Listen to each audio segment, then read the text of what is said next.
Hello, this is Neil, the art instructor at MasterPaintNow.com and Udemy. You can check out more of my free tutorials by going to my website. Just click on the link on the video or in the description. Alright, let's get started. Alright, so in this video we're going to turn Scarlett Johansson into a demoness. So this is sped up by 400%. The original file I think was about 2 hours and something minutes, something like that. So I put a decent amount of time into this one, and you really have to if you want to, really get a good, photo manipulation. Now, the end result I'm going for, as you can see, is more painterly. It's more of a art rather than, that is a piece of art rather than some sort of, photorealism. That's not what I go for when I do photo manipulations. It's not fun to me, but making art is fun. And so here I just had some fun with the liquify tool. The first thing I did was I just, got rid of the background. There's tons of ways to get rid of backgrounds. I just used the pen tool and then select and then inverse and then delete on the keyboard. And here I'm just, messing around with different things, showing what you can do with the liquify filter in Photoshop. So I gave her kind of just a slightly, mean look to her eyebrows. And that way she kind of just fits the pose more of this demoness that I want to go with. Then the first thing that I want to do is start to darken up the skin to make her look more evil. And to do that, I'm using the burn tool, and I have it set to medium tones. And you just go in and just lightly do it with your tablet. Now, if you don't have a tablet with the pen pressure set on for the transparency or rather for opacity, whatever you want to call it, then you can use a mouse, but if you use a mouse, it's going to be a lot more difficult. You use a lot more different brush sizes and brush pressure. You might want to take the brush pressure all the way down to about 10 to 15%, and work it in slowly. And so I go ahead here and just add, just a little more darker shadows, just to kind of bring out the kind of evilness to her. Then it's like, what if I added a part of anatomy here that isn't real, that isn't part of her body? Now keep in mind that bright things pull out, they tend to bump out, and dark recedes.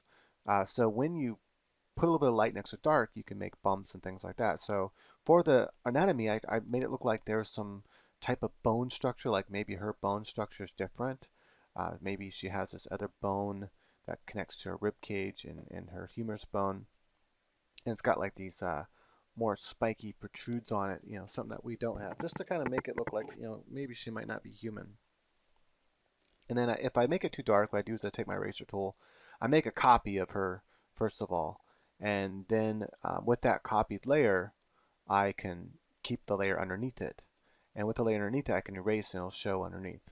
That way I don't have to worry about, because I'm actually manipulating the skin itself, I'm not painting on top of the skin. And that is with the burn tool. So now I use the dodge tool, and the dodge tool is what I'm using set to medium as well to add a little bit of highlights to the skin. Now I'm adding bumps to her collarbone. Now when you think about bumps, you can think about the direction of the light. The direction of light is mostly coming from the right hand side. There is a secondary light coming from the left hand side, but it wouldn't really affect the bumps. And so here I have these bumps, and I kind of do like a kind of an H.R. Geiger effect where the bumps kind of, swirl down, almost indent down or bump out a little bit, like lines coming down from where they are. I'm just experimenting with different brushes, because you can also do it with brushes. You don't have to use the dodge tool. In fact, the dodge tool is quite hard to use, but the burn tool works really well in midtone. But the dodge tool works great in midtone too, but another way you can do that is just taking your brush tool and set it to different settings. You can set it to multiply, you can set it to darken, you can set it to overlay. Soft light. Soft light is really controllable. If you just use a dark color on soft light, it'll make it darker, a light color make it lighter. It's really cool. And then I'm also going to repeat those bumps on the other side. At this point, we can see that we got a long ways to go before we get to that end result that you saw there in the beginning of the video. We're going to have to add texture to the skin and change colors and all that kind of stuff, right? And one thing that's really cool, what I like to do is if I'm ever painting in different types of things like spikes or anything like that into the skin, where the light and dark meet, I like to add, where it like has that transition from light to dark, I like to add a little bit of texture. That is what I do is I take a little bit of the dark color and add it into the light area, and a little bit of light color and add it into the dark area. And doing that for the transition, and when you're kind of zoomed out, just makes it look a little better. And because you're not going to be viewing it way up close like that. In fact, I always work bigger than what I'm going to print at, or bigger than what it's going to be viewed at online. That way, when it's viewed online, you're not going to see all those like little things that I painted. It's going to look more like it looks like zoomed out. Okay, now what I did is I used the pen tool and I made a mask for her skin. I made it red. This is just where I can always return back to it when I want to. I just turn it off, and it doesn't matter whether it's off or on. You can always use the control, hold down control, and left click on that layer, and it will select that layer even though it's not visible. And this is really handy when you want to return back to it and change the skin several times. The first thing I did was I took a layer. First, I'm going to copy that layer. Then I realized, I'm not going to try to move it in place. So just copy it and then paste, go paste special, and then paste it in place. What I did is I took a copy of her skin basically and put it above it and set it to, I believe, overlay or soft light, one of those, maybe even multiply. I can't remember. I can't see it on the screen right now what I did, but you can see what I did there if it didn't go by too fast. And by the way, if you guys want to know, how, learn how to do photo manipulations like this and have fun with photo manipulations and stuff, I'll probably make a course on it eventually. But anyway, so after I have that layer set there, I turned the opacity down, and then what I did to her skin layer is I went into hue and saturation. I just changed it to a slightly blue color and then desaturated it, and then I put it over her. Now what I'm doing is I'm messing around with different textures that I got online. Just go to Google, type in texture. You can find some large textures. If you need to, type more options and then put in what is it? It's put in large for size. And now I'm looking at different colors I can use for her. And I'm still debating. I know I want her to have like fire coming out of her eyes, or like glowy red eyes, like almost magical red eyes. And since I'm going to do that, I kind of want to maybe offset it. And at this time, I'm thinking with more of a bluish skin rather than a reddish skin. A lot of these demons, might have red skin, but I'm like, I don't want to go with the red skin look. I've done that before. Death. Besides, she's not really a demon. Well, she is, but she's a, like goddess of death. So, death is typically pictured as a green or bluish skin because that's the color that dead bodies look like. So anyway, I took this kind of goldish texture that I got online. Again, I went to Google to get it. And then I'm going to change the color of it. Instead of, being this gold color, I'm going to change it to kind of a bluish green color. But I'm going to use this using the color balance. That way a little bit of the kind of yellow brown is retained, so it's not totally changed. And then I'm going to use this color, this texture here. And this actually would have been a really cool color for her skin in general, but I go ahead and I change it too because again I want her to have this kind of bluish greenish kind of tint, this kind of death look to her. And I tried different things, setting different settings for it. I ended up going with soft light. So the first texture I used was multiply. The second texture I used is soft light. This is a really good technique. I use it a lot to change colors of things. When one is set as soft light and the other one is set as multiply, they kind of blend together and add this really cool effect, especially if you're using kind of two different colors. And so one is more green, one's more blue, and one's more like a green and orangish color, and the other one's more blue.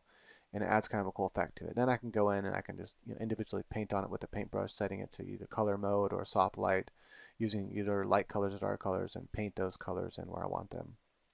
Once I have the skin kind of where I want it, I go to the eyeballs, but I'm going to return to the skin again and actually add, I'm going to take the original skin layer, put that above the bluish kind of skin, and then turn the opacity down a little bit. And that way it makes it to where it's not so intense.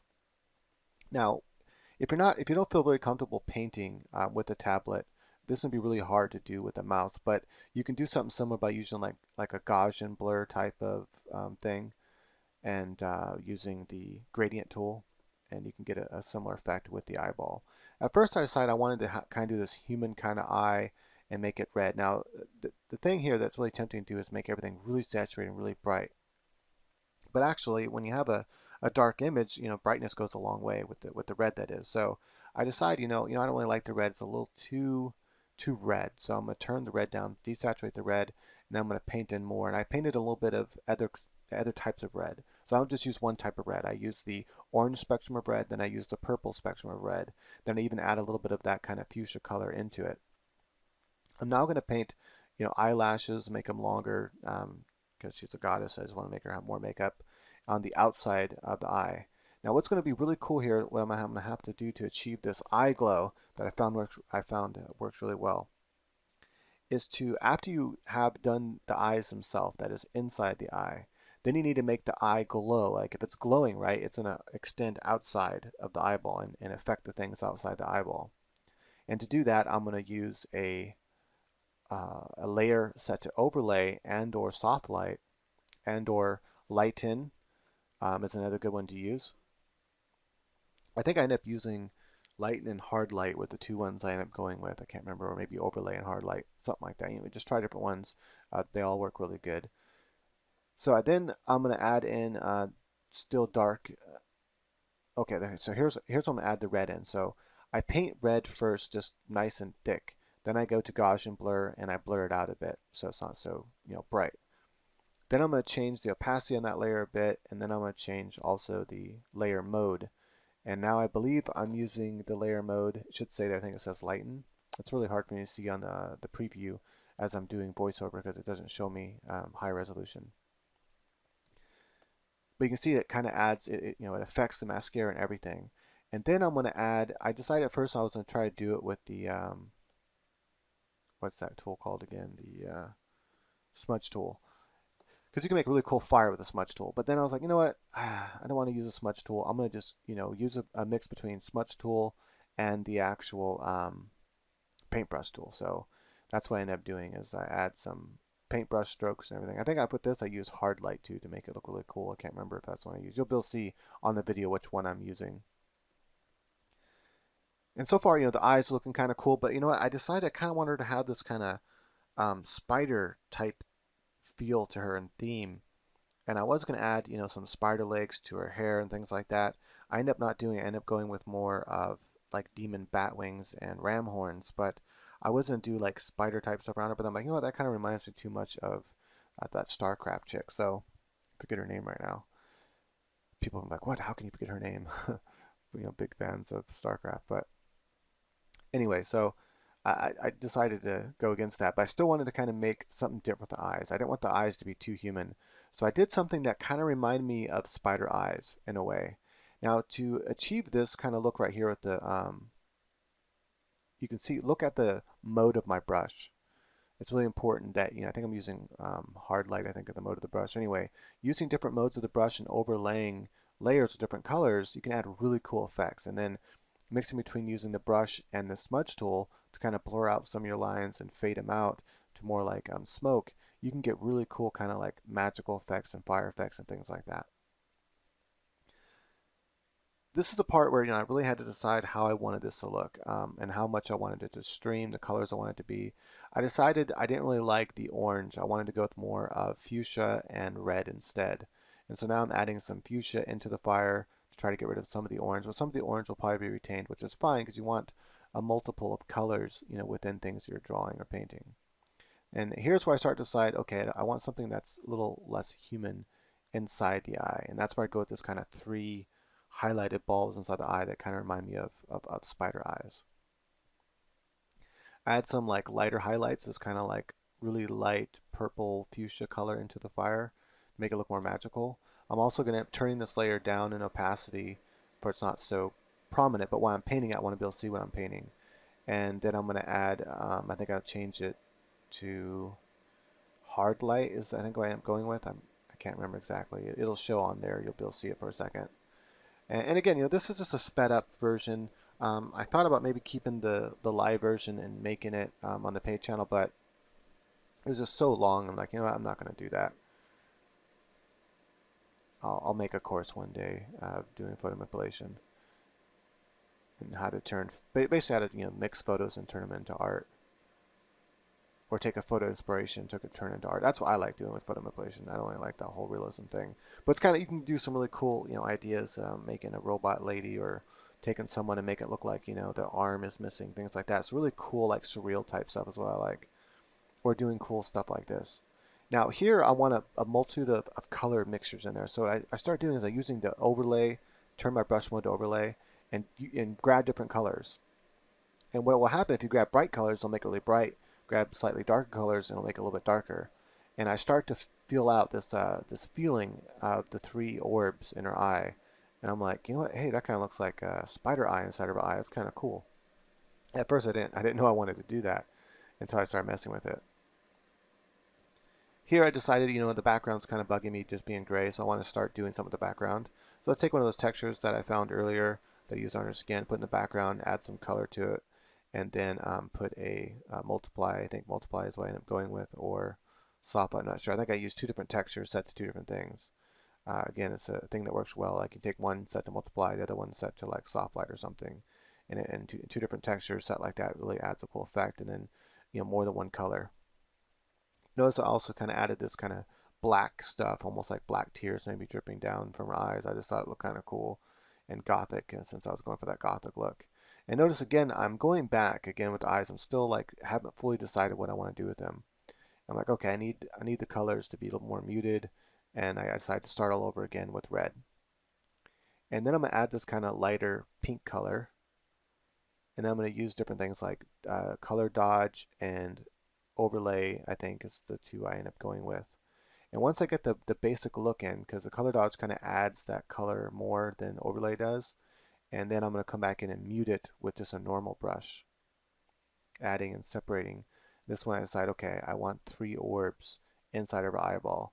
And make sure that outside of the ring of the highlight you have different colors. Don't just make it be all the same color. Even though it all looks like red, I like to add a bunch of different colors to things because that's how it appears in real life.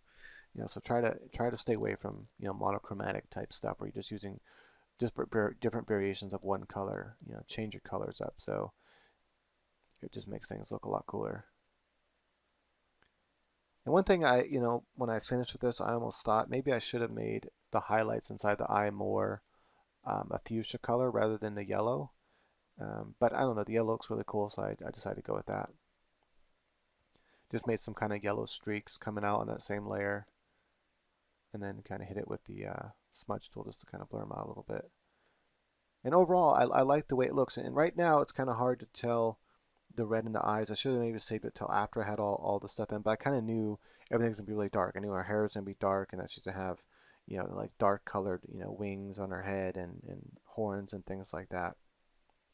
Because I wanted the whole image to be more of a darker image. So one thing I'm gonna do here is I'm gonna change her shirt to make it more dark. So I decided I'm gonna go with a slight like blue highlight, really dark shirt. And to accomplish this, I use a mixture of layers and then um, color balance, and I think I might even use hue and saturation to make the color. Then I come in and I actually paint in the blue color because I'm already thinking ahead of time. I know in the background I'm going to have this kind of like blue light in the background, and that's what I start doing right now is adding this blue light in the background. And I, definitely mix your colors even when you're doing this. Notice I use a little bit of yellow, a little bit of blue, a little bit of cyan. Kind of mix it all together and it looks like a really cool color effect. But I'm like, I went too far with the color. Now it's, overdone and too bright, and I didn't want it too washed out. But I also know I'm gonna be adding, wings over it and background type of more background imagery, some HR Geiger or Giger, I can't remember how it's pronounced, type of stuff in the background. I actually took it right from HR Geiger, and thought that would be really cool. This kind of, you know, look in the background. But so now I have, a basic idea what the background colors are going to be, so I can start to add the highlights into the body and things like that. So with the hair, I just use use the layers as you can see there, the levels rather, and then I use a overlay, I believe, or soft light brush, my brush set to that mode, and add some different colors into the highlight part of the hair. And then to make it all look more flowy, and kind of a bummer that I painted so much of the hair and spent so much time on it because it's not even visible. I should have thought about that. I should have added in the horns and all that. At least placed them on the image so I know what part of the hair would and would not be visible. I ended up wasting a lot of time, painting in hair that didn't need to be painted. Then again, I guess if I decided I want to remove the horns or something like that, then it wouldn't have been a waste of time. And I can always, I have the photos and the horns and all that are in different layers. So if I wanted to, I could like remove the horns and have a different, type of goddess. The bat wings on top of her head that I end up doing kind of remind me of Morrigan from Darkstalkers. I think it's called, that fighting game. Really cool fighting game too. Pretty in depth, kind of like Street Fighter. So off topic here. I'm working on a video game, by the way. So I don't know if any of you guys had a chance to check out my video games. I had an Xbox, but you know they came out pretty cool. One of them's really really hard. I didn't realize how hard it was until I went back about a year after making it and not playing it, and then playing it. Anyway, so I grabbed these wings from just online, just grabbed them from some painting or something like that. And that's what's so cool about photo manipulation is you can like just grab little pieces here and there and make you know a final image with it and get some really cool effect. And because I go for more of that painted effect, I don't worry about grabbing from paintings, you know. I don't have to grab like real bat wings. I'm not going for that, you know, that photorealistic look. I'm going for more of an artistic painted look, like a piece of art.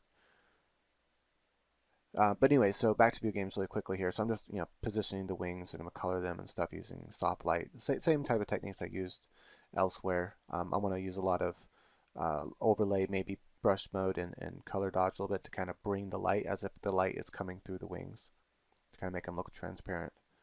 Because when blood is, like wings are very thin membranes, and so when light hits it, you know, blood is shown at the surface. You can see sometimes the red and stuff in there. But I also want to show the light color from behind it. So the game I had is called 37 Days to Die on Xbox 360. It has a motion comic in it that tells a story. Majority of the story though is told um, through text between characters in it. But if you really like twin stick shooters, I highly recommend checking it out. Again, it's called 37 Days to Die, and it's on the indie section of the Xbox 360. Really, really hard game though. Even on easy, it's super hard. And again, I didn't realize how hard it was until I went back and played it after a year later. Me and my girlfriend were playing it, and to beat it together. Oh man, we forgot to do that. We got really far and we didn't beat it yet. But then I realized just how hard it is. But it's not unbeatable. You can definitely beat it, but you have to be good at twin stick shooters. Because like I said, even on easy, it's really hard. And part of that was a miscommunication between me and the programmer. So I used the exact same wings. I could have went and found a different set of wings for her head. But I figured, what the hell, I'll just use the same ones because the other ones aren't really totally visible anyway. If they were more visible, I think I would have found a different set of wings for her head.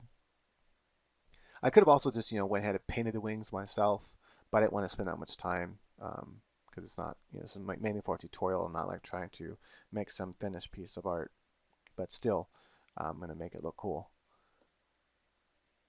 But yeah, so now I'm painting just some strands of hair to kind of make the hair fit on the head a little more. Even though the photograph was already there, because I had used the pen tool to cut out the skin and change the color, it kind of made it look more sharp than what the photo did. And so I went ahead and add some hair in there. When I paint hair, I paint with transparency on pin pressure and the size on pin pressure, but I use a soft brush to paint in the hair because hair is soft. It's not like hard lines. And then definitely the hairline. Always you want to blur it out. So if you add more hair or change the hairline, blur out the very edge of it. You can do that either using the blur tool. Um, that's not probably one of the easiest ways to do it. Just take the blur tool and run right along the edge of it and just kind of blur it out. But yeah, man, 37 Days to Die. It's a pretty hard game, but mainly, like I said, it's miscommunication between me and the programmer. You're supposed to get 13 lives between every checkpoint. So every checkpoint is 5 levels. So every time you restarted and used to continue, you're supposed to get 13 lives all over again.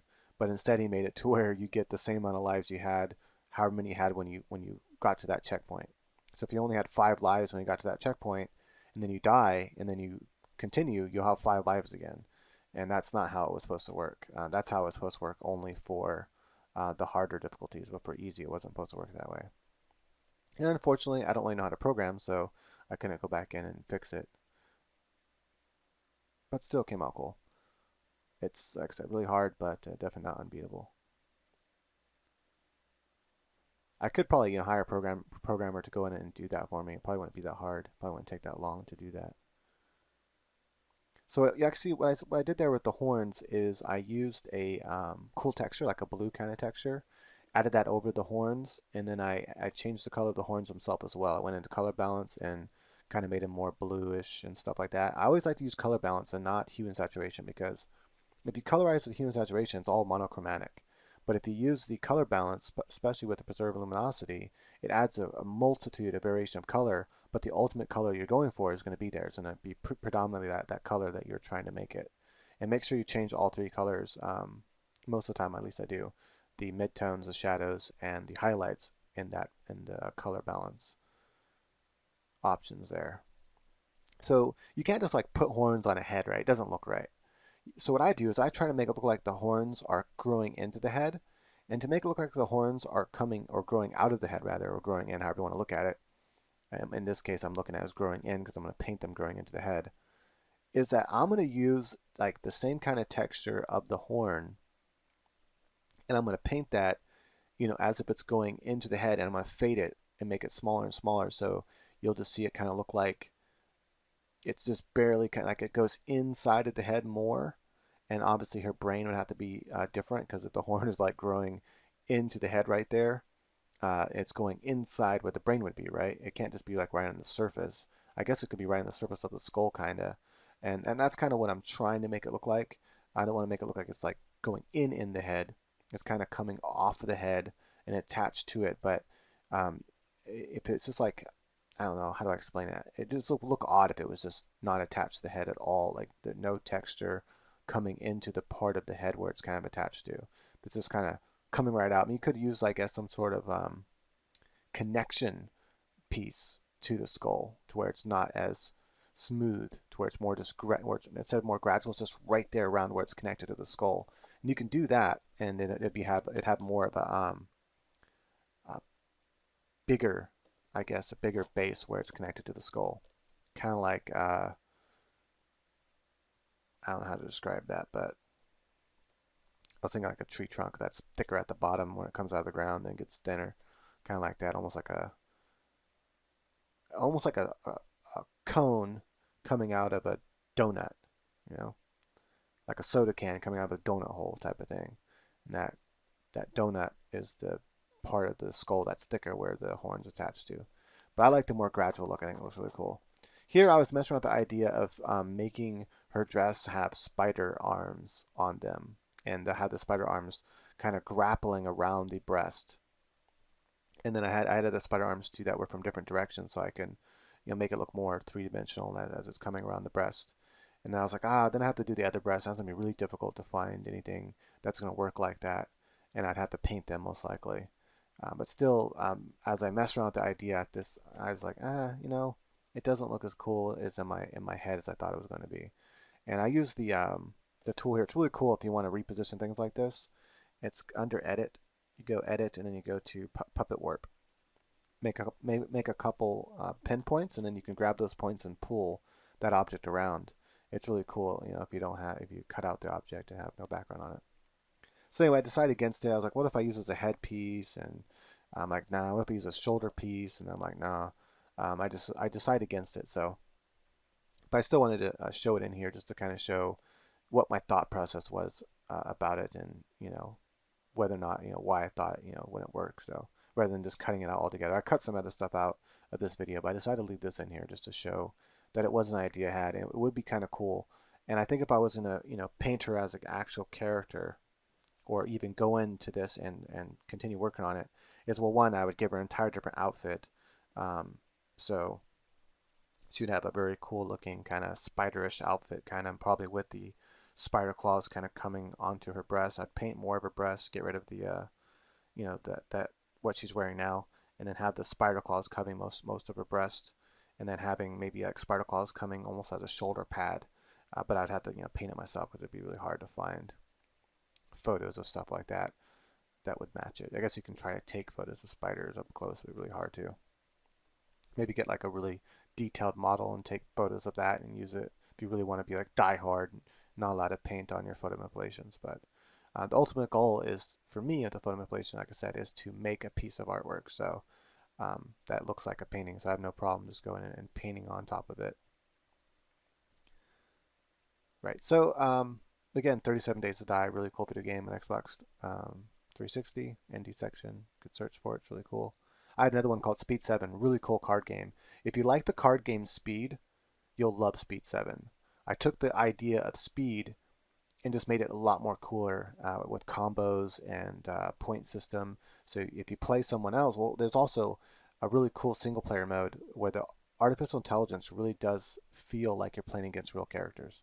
Now I add this little highlight on the wings and on her head to kind of pop out her head more, not her head, but to pop the wings out more so they don't look like they just blend into the wings in the background. I want to make them look like they're in the foreground and stand out from what's in the background. Anyway, Speed 7 is really cool. It has bomb cards and it's like a special card. Kind of like you'll see some Uno in there a little bit, like some influence of Uno, but mainly it's like Speed, the game Speed. If you ever played that, it's really awesome. Just really fast-paced card game. And when you play against another player, it's just super fun. But even the single-player campaigns is awesome. It's super hard to beat too. The last character is so hard to beat. It'll probably take you several times. It took me several times to finally be able to beat it. And if you like those really just fast-paced kind of card games, then you'll love this game. It's just awesome. It's color-coded too, so unlike Speed, this is a color-coded game. So you have different color cards, and you have to slam them down. But anyway, so I'm just about done with this painting here. But I want to let you guys know something. That is, I am working on a game for the Android phone. It's going to be very unique, very different. It's going to be, I believe, the next. You know how we have games that came out like Plants vs. Zombies and things like that. Awesome game, right? It's just revolutionary game, I think, kind of for its genre. I'm coming out with a game that's a whole new genre in its own. It's like mixing genres, but I think it does it such a cool way. And anyway, so I think this will be a lot of fun. We'll see when it comes out. I'll let you guys know what it is. Thanks for watching, guys.